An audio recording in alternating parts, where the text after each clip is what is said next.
Hello. Thanks everyone for tuning in. I'm Yara Silver, the head of social for the Daily Mirror, and I am joined by Julie Delahaye, who is our online travel editor for the Mirror. She has been very, very busy keeping us all updated with the latest travel news, travel restrictions, and all the things going on around the world. But she's given us some of her precious time today. Thanks, Julie.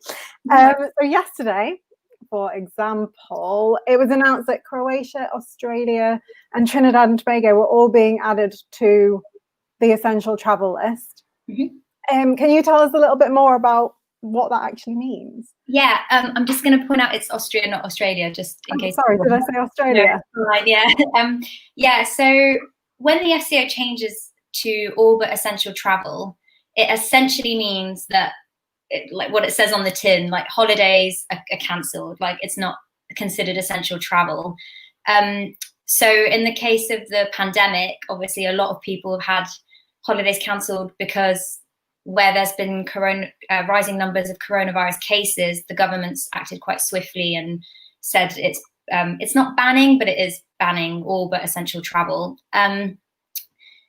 So yeah, it's a bit of a funny one because this isn't something new for coronavirus specifically. For years, that's how the government's operated. If there's been a natural disaster in a country, or there's been a terror threat, they change their advice depending on where they consider high risk. But obviously, with coronavirus around the world at the moment, there's quite a lot of countries that will start being deemed high risk. So that's it in a nutshell, really. So what does it actually mean if I had a holiday booked to Croatia next week?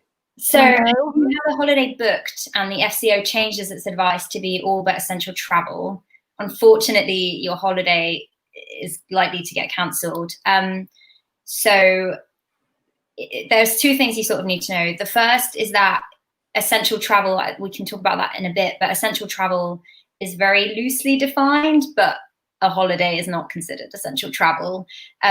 And the second is that when the FCO advises against travel, if you ignore that advice and go abroad, your insurance won't be valid. So especially during coronavirus pandemic, that's quite a big issue. Like if you end up, quarantining or having to self-isolate.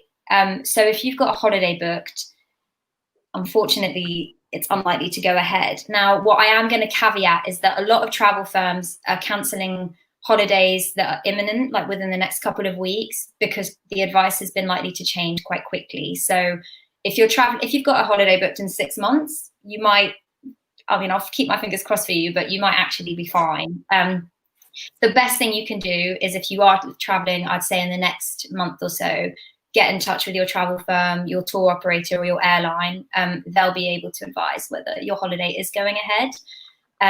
Some travel firms have been really, it's a really tough time for the industry and they're trying to do their best. So some have been offering the chance to rebook at a later date, or they're giving vouchers. But if they cancel your holiday, you are entitled to a refund. So if my holiday was cancelled, would I just wait until I heard from the travel firm, or would I just assume that it's not going to happen? So your travel firm will tell you if your holiday is cancelled. If you haven't heard from them and you're due to travel in the next 10 days, I would get in touch, because that's quite weird. Usually the travel firm will get in touch and they'll tell you that your holiday's been cancelled. And then from there, if the firm has cancelled your holiday, you are entitled to a refund. But if you're choosing to cancel your holiday and your firm says it's still going ahead, then it gets a bit murky. Now, to be honest, most firms are being really good about it. If if the FCO advises against travel, you can absolutely argue your case that you're not allowed to travel, your insurance isn't valid, your holiday shouldn't be going ahead. But there have been instances where, for example, with flights, some airlines aren't cancelling flights because there are people still traveling. So you might need to sort of buck up and get ready to negotiate. But again, it's a weird time for the travel industry. So if your holiday is cancelled and you've spoken to your travel firm, chances are you'll be able to get a refund, or you'll at least be able to rebook for a later date. So it's getting a bit hard to keep on top of where we can and can't go. Can you give us a reminder of where we are allowed to go to? And Janet here is also asking about thoughts on going to Portugal. So I'll answer the one about the countries first, and then I'll do the Portugal question for Janet. In terms of countries where you can go, there are the FCO has published a list of countries which are exempt from the all but essential travel, and there are some really nice places on the list like Cyprus, Gibraltar, Greece, Italy, and some of the Caribbean islands. So technically, you can book a holiday and go at the moment, but again, I would check the FCO advice. It does change quite quickly, and it's also worth noting that countries do have different like requirements. So for example, if you're going to Cyprus, you'll have to take a test 72 hours before you travel. So again, just double check with your travel firm. They'll be able to advise you if there's any like paperwork you need to check. But you know, there are some really good places, like, you know, Gibraltar is always sunny. I've been before and it was lovely. So if you do want to travel and the FCO doesn't advise against all but essential travel, your holiday can go ahead. In terms of Portugal was actually a really nice bit of travel news for the industry yesterday, because we weren't expecting to hear much about it. So I would say if you want to go to Portugal, currently you absolutely can. Again, it's on a case-by-case basis. Some people will feel comfortable flying and staying in a hotel, others won't. In Portugal, there are social distancing rules in place, and there are, you know, you have to wear face masks when you're out and about and in enclosed spaces. But I don't think you have to wear face masks if you're on the beach. So it really depends. Like, if you want to book a holiday, you know, go for it, because it's sunny and it's, you know, we've still got a bit of the summer left, but it very much depends on your own situation.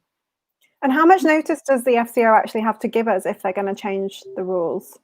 I don't think they have to give you very much notice. We found that, you know, especially during the pandemic, I'm sure so many people have been affected by this, but they're often changing it with 24 to 48 hours notice. Like yesterday they announced for Croatia that you'll need to quarantine from 4 a.m. on Saturday morning, but it was Thursday evening. So, you know, if you've gone on your holiday and now you're coming back after that, you're going to have to quarantine. So they don't have to give you much advice, and they do it based on where they think they're seeing, you know, spikes in coronavirus. So they don't. It is really frustrating with an answer, but it could just be overnight. Okay, and Nana and Ryan is asking, is Turkey okay? I think Turkey is currently on exempt from all but essential travel. There have been a few, you know, there's been a bit of speculation about which countries might be added and not be added to the list, but I think, again, it depends on your own, you know, your own attitude towards the pandemic, whether you're feeling comfortable traveling. If the FCO says you can travel somewhere, there's nothing to stop you, but I would advise holidaymakers to just be aware that quarantine, you might be on holiday and know that you have to quarantine. So maybe before you go, just check with your work, you know, just kind of have those backup logistics in place if you really do want to go on your holiday. So which countries do we need to quarantine when we come back from? Oh God, that is a big question. So I would say really testing you now. Yeah. Oh God, there's been so many, but I would say the big ones off the top of my head are Spain, France, Croatia, and Austria got added, and Malta was also one of the ones, and the Netherlands. So the best advice I can give is if you're thinking of going on a holiday and there's somewhere in mind, check the FCO travel advice. It's the best place where you'll be able to see what the rules are, if there's any entry requirements, and if it is advising against all but essential travel, then it's, you know, I would avoid it. Okay. And so how do you define essential travel? So this is the really fun part for Brits. The FCO doesn't actually give a definition of essential travel. It lets you decide for yourself what you deem. So, right, let's be honest, a holiday is not going to be essential travel. As much as a travel editor I really want it to be, it's not. But if you've got an urgent family matter, or it's something to do with your business and you really feel like you have to go to that country, you have to travel,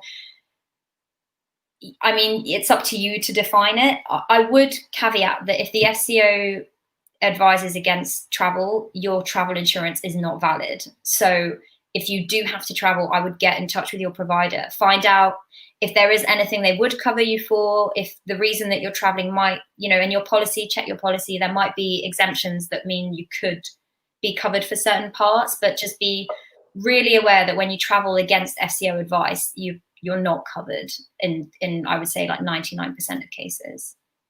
Okay. And are you likely still to be able to go, or a lot of airlines just cutting their flight numbers and that sort of thing? I mean, a lot of airlines have been reducing the number of flights. There are, like when France was added to the list of all but essential travel, there were some airlines that said they would continue running flights.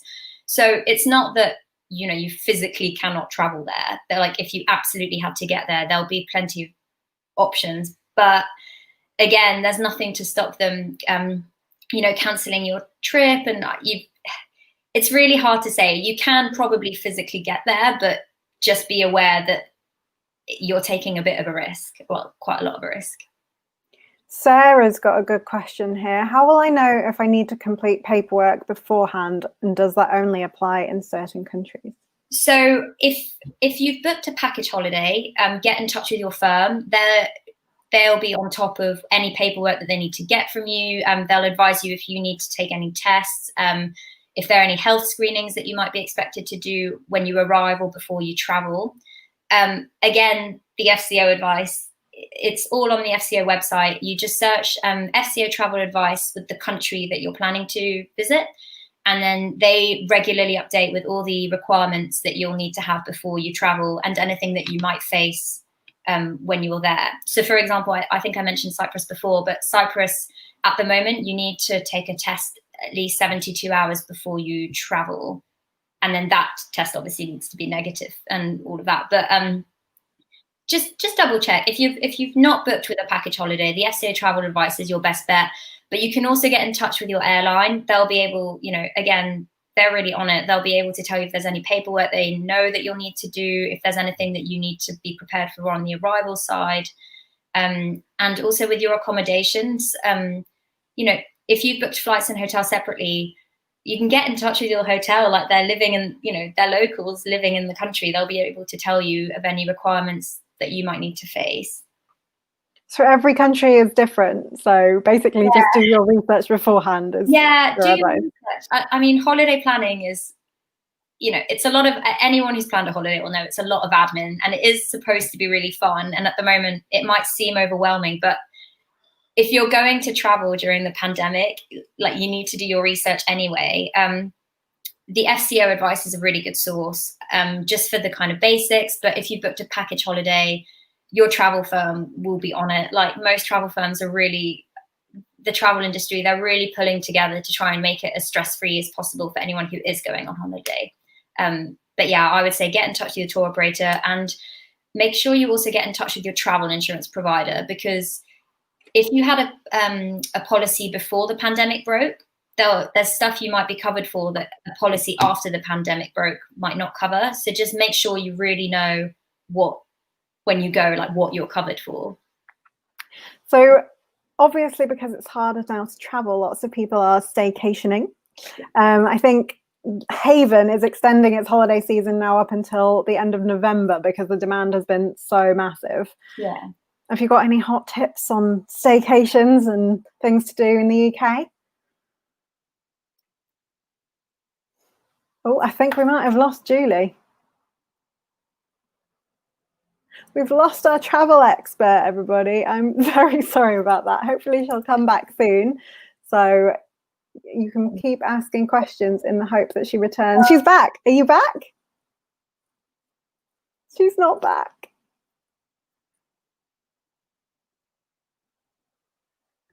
No, we've lost her. Okay. Are you there, Julie? Yes, she's back. So yes, do you have any tips on UK travel or places to go? Things people can do in the UK? I get asked this all the time. It really depends what kind of holiday you want. Obviously, Britain, we're biased, but Britain is brilliant. There are so many amazing, if you want to go to the beach, you've got Cornwall, you've got Devon, you've got Brighton for a bit of a city break, the countryside. I mean, I'm a huge fan of the Cotswolds. I think it is one of the most beautiful places in the world. It's so lovely if you love a country walk. It's got the cozy pubs. Obviously, check ahead to check which ones are open.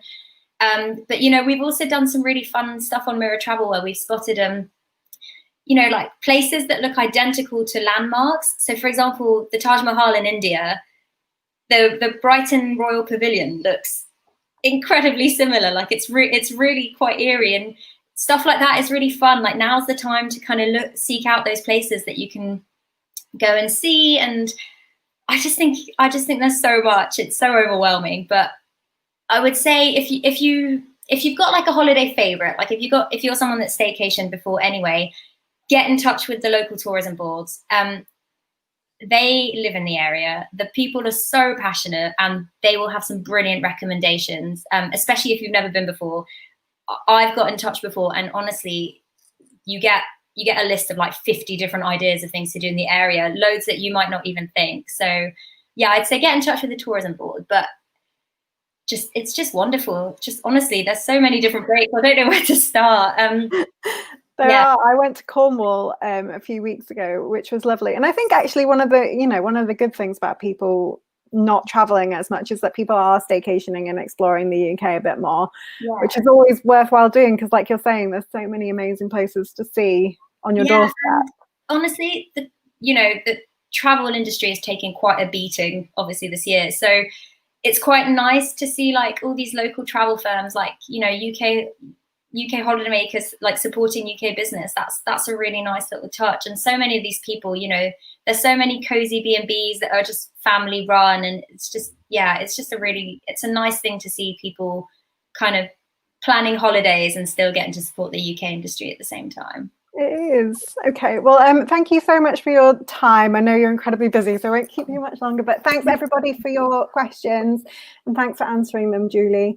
And maybe we'll do another one of these with you soon. Yeah, thank you so much for having me. Thank you.